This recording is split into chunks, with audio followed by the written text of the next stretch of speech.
সময়টা ১৯৯৬ থেকে ১৯৯৭ সাল।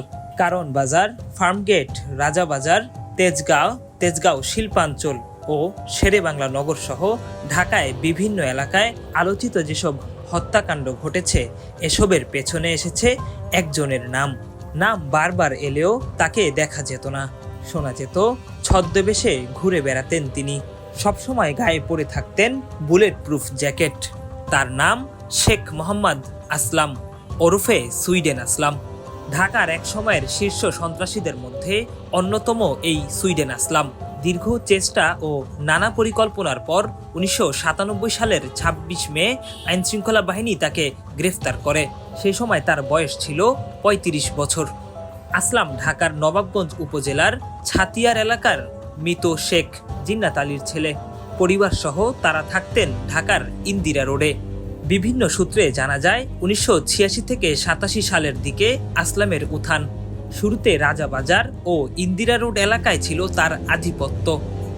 ১৯৯৭ সালে পূর্ব রাজাবাজারে নাজনীন স্কুলের ভেতরে মায়ের সামনে কিশোর শাকিলকে খুন করার অভিযোগে ব্যাপক আলোচনায় আসেন এই সুইডেন আসলাম।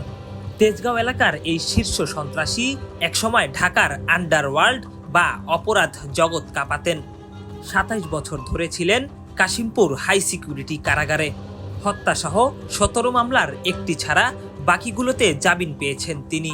কিন্তু বহুদিনের পুরনো প্রতিপক্ষের হাতে প্রাণ হারানোর শঙ্কায় জামিনের জন্য আবেদন করছিলেন না তিনি। গত মঙ্গলবার রাত ৯টায় কাশিমপুর হাই সিকিউরিটি কেন্দ্রীয় কারাগার থেকে জামিনে মুক্তি পেয়েছেন এই শীর্ষ সন্ত্রাসী শেখ আসলাম ওরফে সুইডেন আসলাম। গত মঙ্গলবার রাত ৯টায় তিনি ওই কারাগার থেকে বের হয়ে যান। বুধবার সকালে এই তথ্য নিশ্চিত করেছেন হাই সিকিউরিটি কেন্দ্রীয় কারাগারের জেলার লুৎফর রহমান। যুবলীগ নেতা গালিবকে হত্যার পর আওয়ামী সরকারের আমলে ১৯৯৭ সালের ২৬শে মে গ্রেফতার হন সুইডেন আসলাম। সেই সময় তার কাছ থেকে বুলেট প্রুফ জ্যাকেটও উদ্ধার করা হয়। এরপর জেল থেকেই তিনি অপরাধ জগৎ নিয়ন্ত্রণ করতেন বলে জানা যায়। এরপর তার বিরুদ্ধে একের পর এক খুনের ঘটনায় জড়িয়ে পড়ার অভিযোগ উঠতে থাকে। এক পর্যায়ে কিছুদিন তিনি সুইডেনে অবস্থান করেন।